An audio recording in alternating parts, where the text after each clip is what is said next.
Sound check low.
Okay.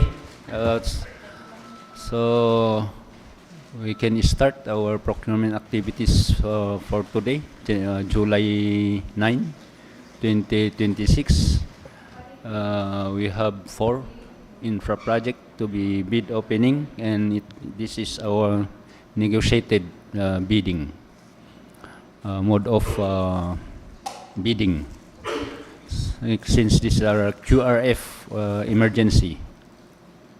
So we have the members of the BAC from the TWG, the Secretariat, from the Procurement Unit, and also our IT who is in charge on our live streaming on our YouTube channel, DPWH Lower Kalinga District Engineering Office.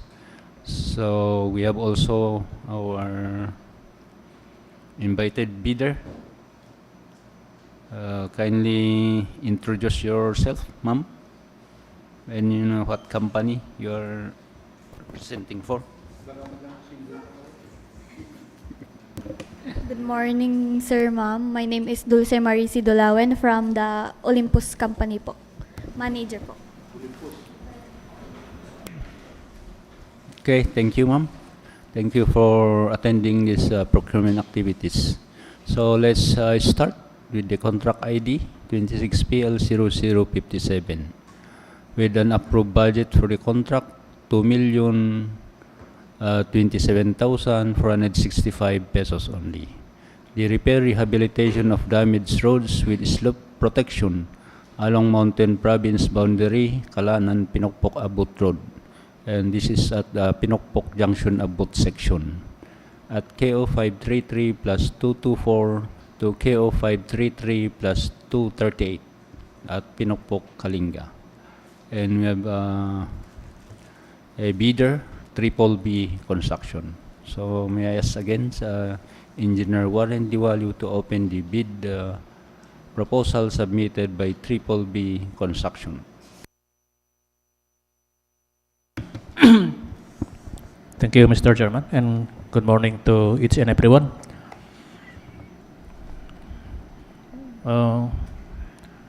The bid proposal submitted by the loan bidder, Triple B Construction, for 26PL0057, rehabilitation or repair rehabilitation of damaged roads with slope protection along Mountain Province boundary, Kalanan, Pinokpok, Abut Road, Pinokpok Junction, Abut section, K0533 plus 224 to K0533 plus 238 located at Pinokpok, Kalinga.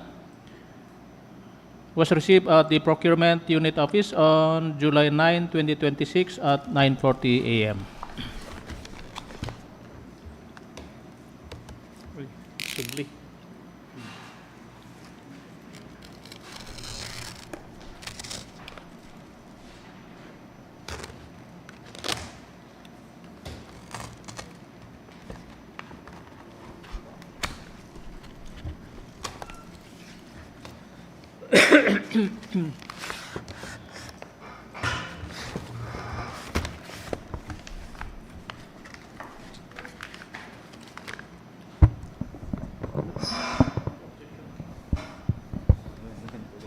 We're going to open the original copy of the bid proposal.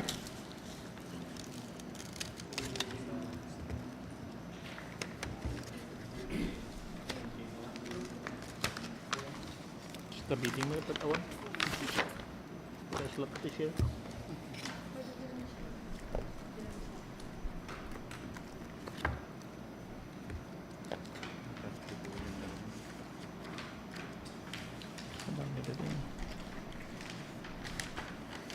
For the technical proposal, tagging, complying,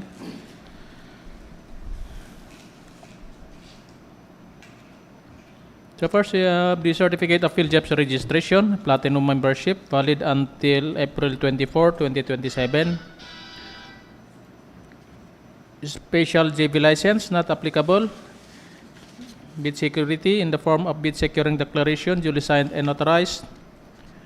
Duly signed organizational chart with Bernabe B. Bagayao Jr. as the project manager. Novelin L. Kamtugan as the project engineer. Goldenrod S. Ojem as the safety officer. Roy L. Bumuwi as the materials engineer. Ivan S. Bagayao as the legal. Vanessa B. Bagayao as the first aider. Larry L. Makatu as the liaison officer. Jim S. Bagayao as the project foreman. And Gresel Andy Idoba as the liaison officer.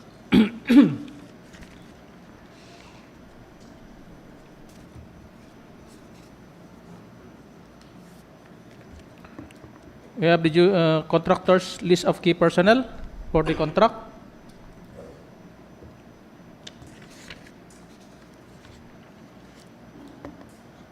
Contractors list of major equipment for the contract. Omnibus sworn statement.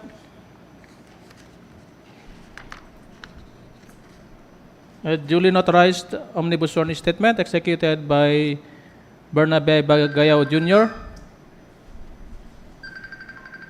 Of legal age, married Philippine and residing at Bulao, Notabuk City, Kalinga. Deposing and stating that Bernabe Bagayao Jr. is the sole proprietor or authorized representative of Triple B Construction. That the owner and sole proprietor or authorized representative of Triple B Construction has the full power and authority to perform acts or represent Triple B Construction. That Triple B Construction is not blacklisted or barred from bidding. That each of the document is an authentic copy of the original, complete and correct. That each of the document or that Triple B Construction is authorizing the HOP or its duly authorized representative to verify all the documents submitted. That Triple B Construction and its spouse are not related to the HOP, BAC, TWG Secretariat, PMO, implementing unit within the third civil degrees.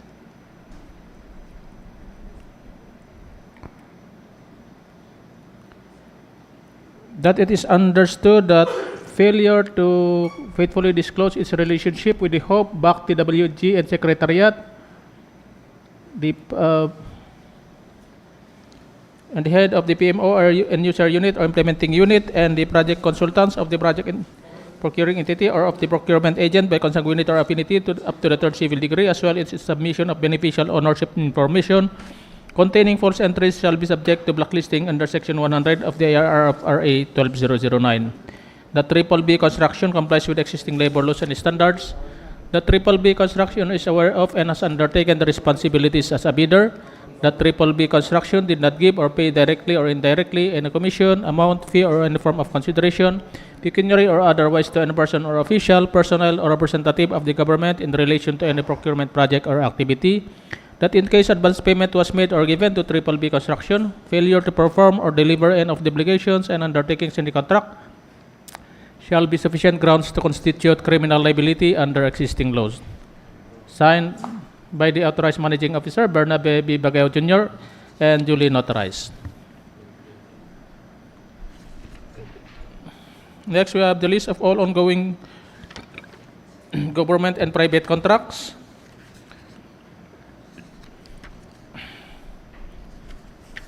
Statement identifying the bidders is LCC and FCC computation. Affidavit of site inspection, duly signed and notarized. GTI certificate of registration, valid until February 2, 2027. Mayor's permit, valid until December 31, 2026. Latest income and business tax returns.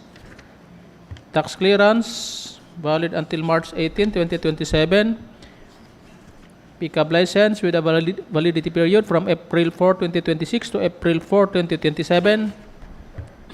Audited financial statement, updated proof of ownership of materials minimum testing requirement, integrity pledge, duly signed and notarized, duly signed documents or duly signed bid documents, S-curve with bar chart, and PDM, manpower utilization schedule, equipment utilization schedule, and construction methods in narrative form.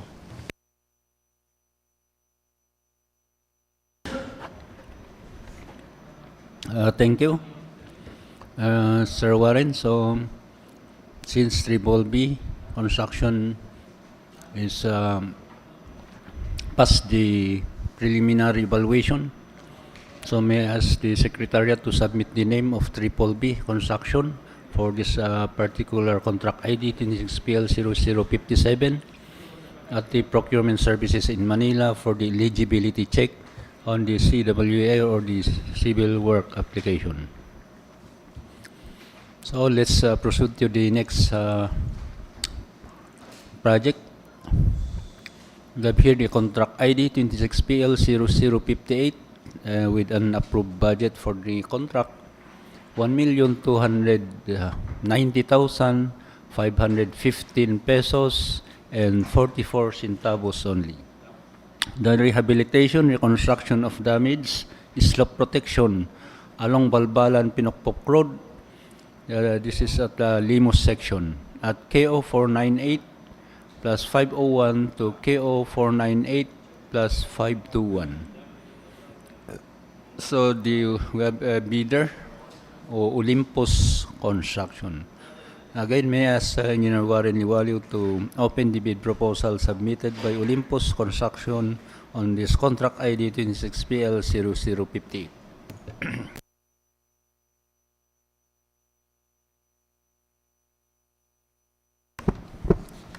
Thank you, Mr. Chairman.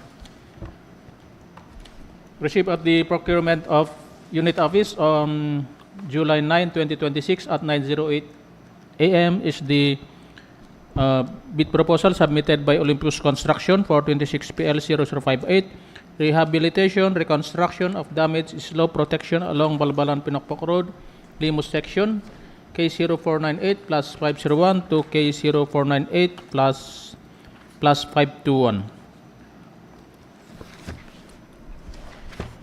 So I will open the sealed envelope.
For the technical documents, tagging and page numbering complying. The first, we have the PhilJobs registration certificate, valid until March 22, 2027. Joint venture agreement not applicable. Bid security in the form of bid securing declaration, duly signed and notarized. Organizational chart with Dulce Marisi Dulawen as the authorized managing officer. And the project manager, Marvin A. Lauang as the project engineer, Rex Hanford J. Nunez as the materials engineer, Matthew E. Sangagan as the general foreman, Jenilyn C. Dulawen as the administrative officer, Bonjo C. Cantawe as the liaison officer, Angie C. Tayab as the safety officer, and Boname B. Fajardo as the first aider. We have the list of contractors' key personnel, list of contractors' major construction and laboratory equipment, omnibus sworn statement, a duly notarized omnibus sworn statement executed by Dulce Marie C. Dulawen of Legal Aid, single Filipino and with residence at Proc 5 Bulano, Tabuk City, deposing and stating that Dulce Marie C. Dulawen is the sole proprietor or authorized representative of Olympus Construction.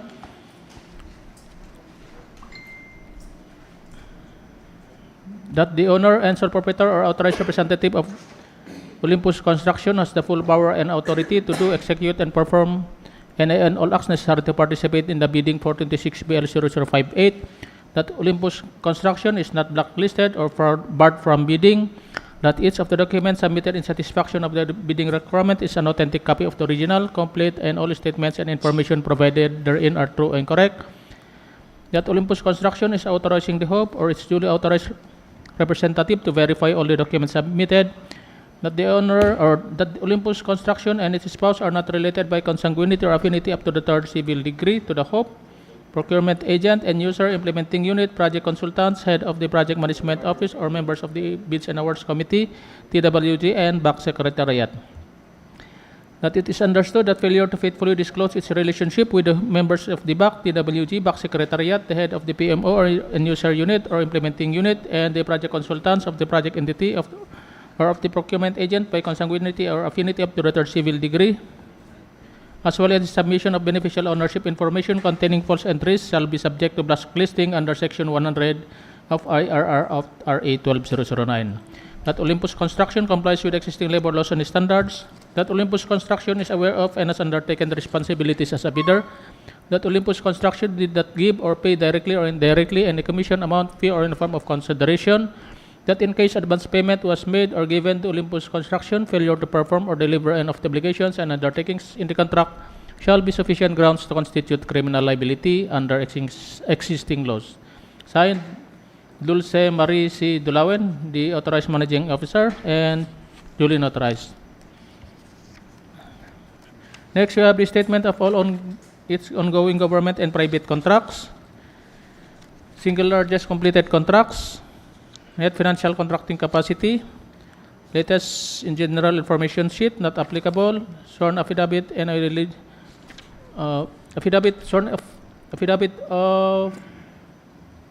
sworn affidavit of eligibility and beneficial ownership, ISO certification not applicable,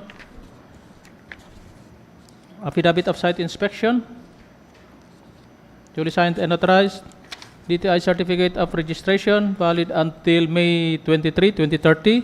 Mayor's permit valid until December 31, 2026.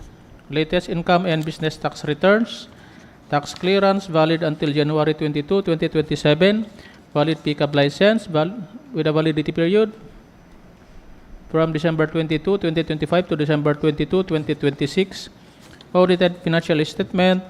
Contractors' materials minimum testing requirement, integrity pledge, duly signed and notarized, duly signed bid documents, S-curve, S-curve with bar chart and PDM, manpower utilization schedule, equipment utilization schedule, and construction methods in narrative form.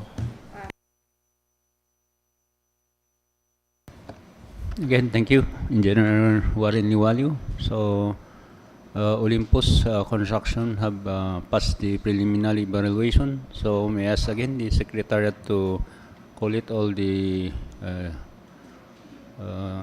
or submit the name of Olympus Construction for this particular project 26PL0058 at the Procurement Services in Manila, for the eligibility check on the CWA or the Civil Works application. So, next.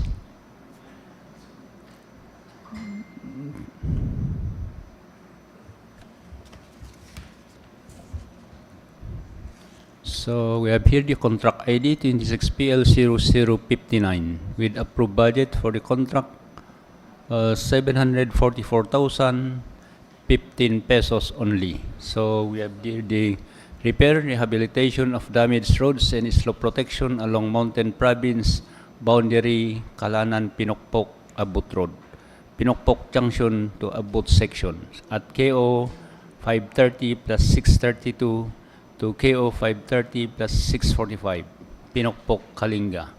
And we have here the one bidder, Triple B Construction. So, may I again ask Engineer Warren to open the bid proposal submitted by Triple B Construction. And anyway, this is Triple B Construction have a bid proposal again for the contract ID 26PL0057. So you can just check especially the omnibus sworn statement. If complete, then proceed with the other documents. So again, may I ask Engineer Warren Liwaliw to open the bid proposal submitted by Triple B Construction.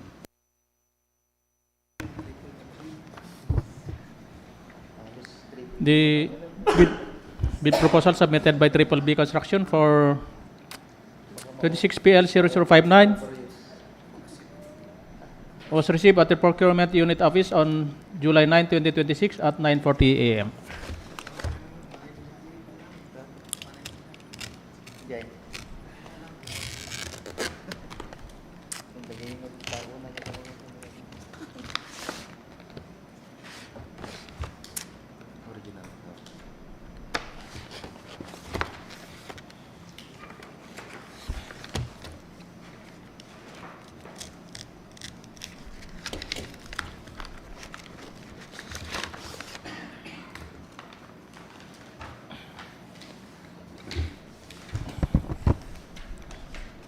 For the technical documents, we have the Certificate of Field Jobs Registration, Platinum Membership, valid until April 24, 2027. Pickup Special JPL license, not applicable. Bid security, in the form of bid securing declaration, duly signed and authorized. Duly signed chart, organizational chart. Duly signed contractors list of key personnel. List of contractors, major construction and laboratory equipment. Omnibus sworn statement. The attached omnibus sworn statement is duly notarized and executed by Bernabe Bagayaw. Complies with the prescribed form under RA 12009. So we have 11 clauses or items duly signed and notarized. Next, we have the statement of all its ongoing government and private contracts. Statement identifying the bidders SLCC and FCC computation. Affidavit of site inspection, duly signed and notarized. DTI certificate of registration, valid until February 2, 2027. Mayor's permit, valid until December 31, 2026. Latest income and business tax returns. Tax clearance, valid until March 18, 2027. Pickup license and valid until April 4, 2027. Audited financial statement. Updated proof of ownership of materials minimum testing requirement. Integrity pledge, duly signed and notarized. Duly signed bid documents, S-curve with bar chart, and PDM, manpower utilization schedule, equipment utilization schedule, and construction methods in narrative form. Thank you, Sir Warren. So,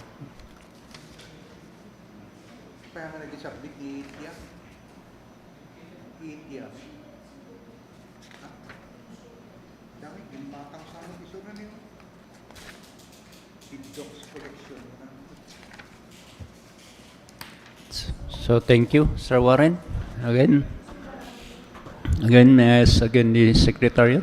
Since Triple B Construction have passed the preliminary evaluation, for this contract ID 26PL0059.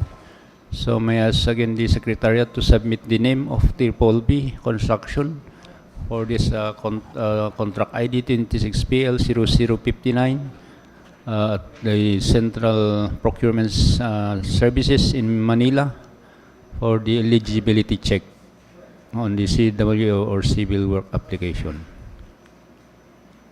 So next project.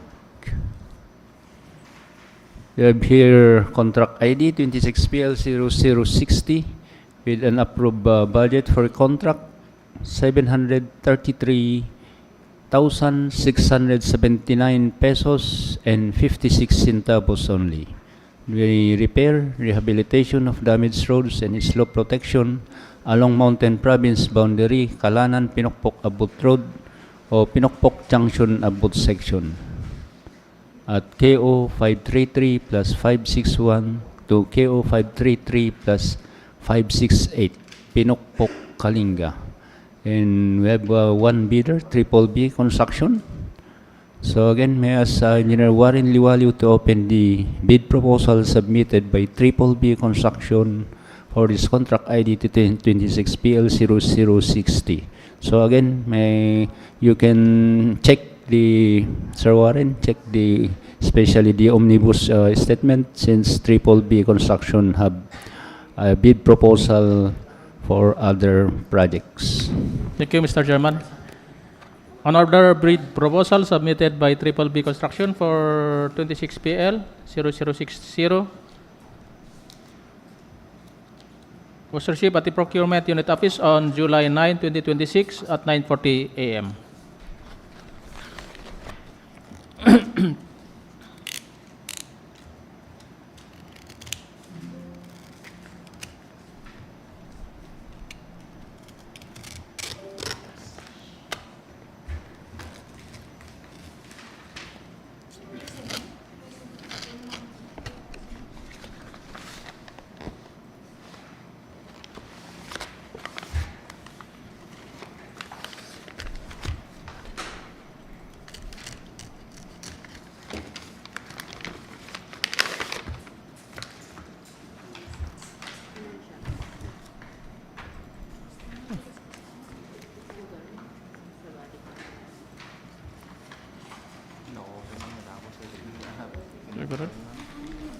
Hitrak yung kanya da.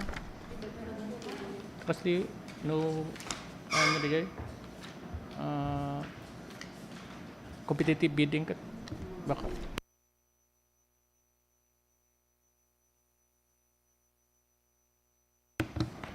for the technical proposal, tagging and complying. So first, we have the certificate of field jobs registration valid until April 24, 2027. Joint venture agreement not applicable. We have the bid securing declaration, duly signed and authorized. Duly signed organizational chart.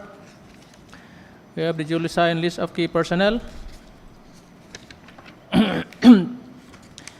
List of contractors, major construction and laboratory equipment. Omnibus sworn statement. An omnibus sworn statement is executed by Bernabe B. Bagayaw. The attached omnibus sworn statement is duly notarized and conforms with the prescribed format under RA 12009. We have the statement of all its ongoing government and private contracts,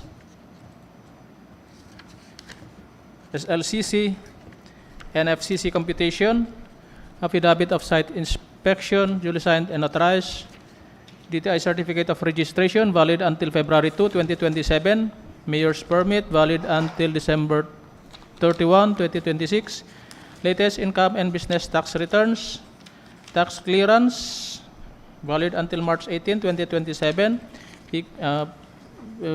pickup license valid until April 4, 2027, audited financial statement, updated proof of ownership of materials minimum testing requirement, integrity pledge duly signed and authorized, duly signed with documents, S-curve with bar chart, And PDM, manpower utilization schedule, equipment utilization schedule, and construction methods in narrative form. Thank you, Sir Warren again. So, Triple B Construction have passed the preliminary evaluation. So, may I ask again the Secretariat to submit the name of Triple B Construction at the Procurement Services in Manila for the eligibility check on the CWA or the civil work application.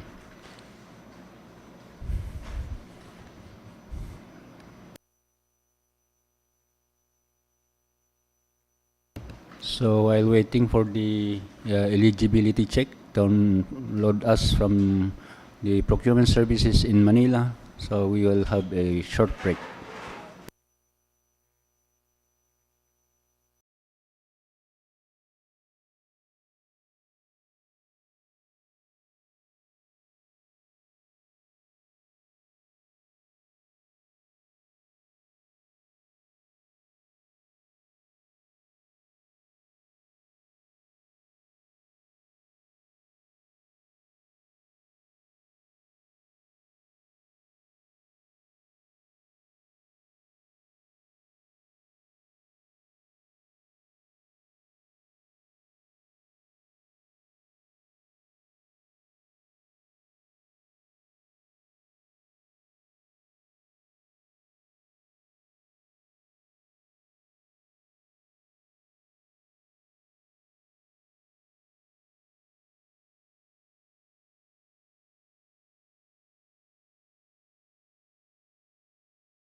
Okay.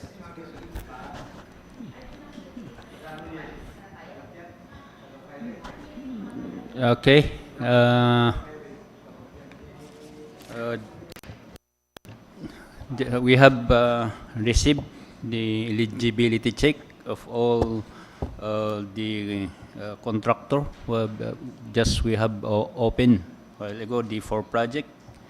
So for the contract ID 26PL0057.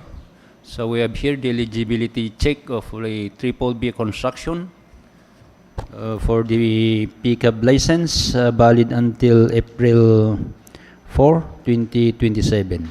Pickup registration valid until December 18, 2028. Work experience pass.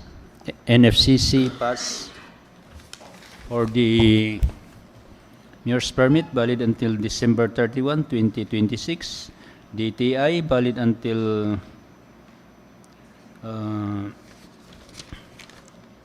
February 2, 2027. BIR tax clearance certificate valid until March 18, 2027. Verified. PhilJEP registration valid until April 24, 2027 using the 2022 format. So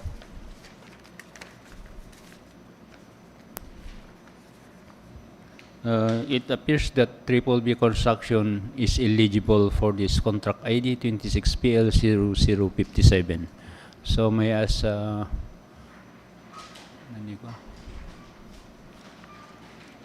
Engineer Generoso Mukay to open the financial components submitted by Triple B construction for this particular contract ID 26PL0057. Thank you, Mr. Chair. And good morning to everyone, and also those who are following us on our YouTube channel. Good morning. So we have here now the financial bid proposal of Triple B Construction for contract ID number 26BL0057.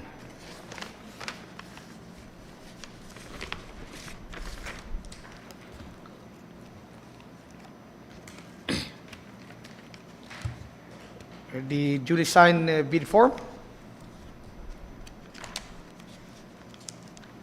duly signed bid prices in the bill of quantities, duly initial detail estimates, cash flows by quarter, and summary of bid prices.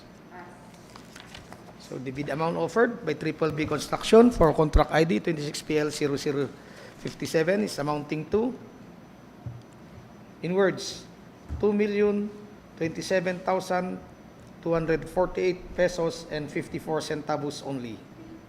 2,027, 248.54. Discount offered?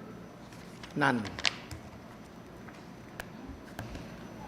Thank you, Sir Renzo. So may I ask again the Secretariat to collate all the documents submitted by Triple B Construction for this contract ID 26PL0057 and turn over to the technical working group for them to verify the truthfulness of all the documents attached by Triple B Construction. And if all the documents are true and correct, then the BAC will come out with the resolution and recommend the award of this contract to the winning bidder to be approved by the HOP or the head of the procuring entity. So let's proceed to the next project for the contract ID 26PL0058. So we have here the eligibility check of the bidder, Olympus Construction. So for the pickup license valid until December 22, 2026. Pickup registration valid until December 22, 2028. Work experience pass, NFCC pass. For the mayor's permit valid until December 31, 2026. DTI, valid until May 23, 2030. BIR tax clearance certificate, valid until January 22, 2027, verified. PhilJEP registration, valid until March 22, 2027 using the 2022 format. Ewan, yan. Paya, update mo the QAU, may?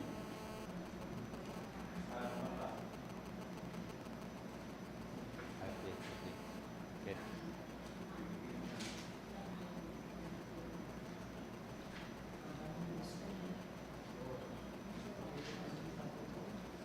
Yan.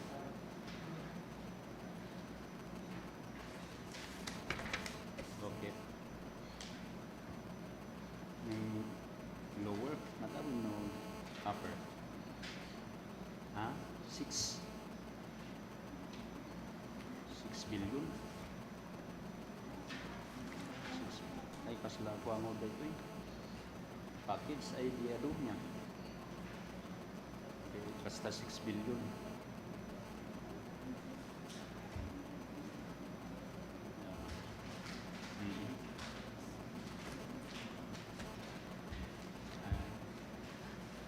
Ay when may tumatang din niya. Okay. Oh.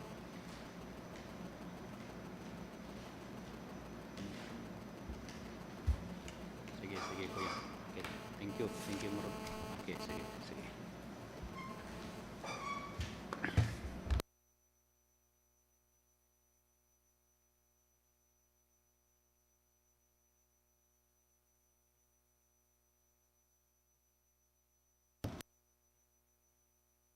So, Olympus Construction is past the preliminary or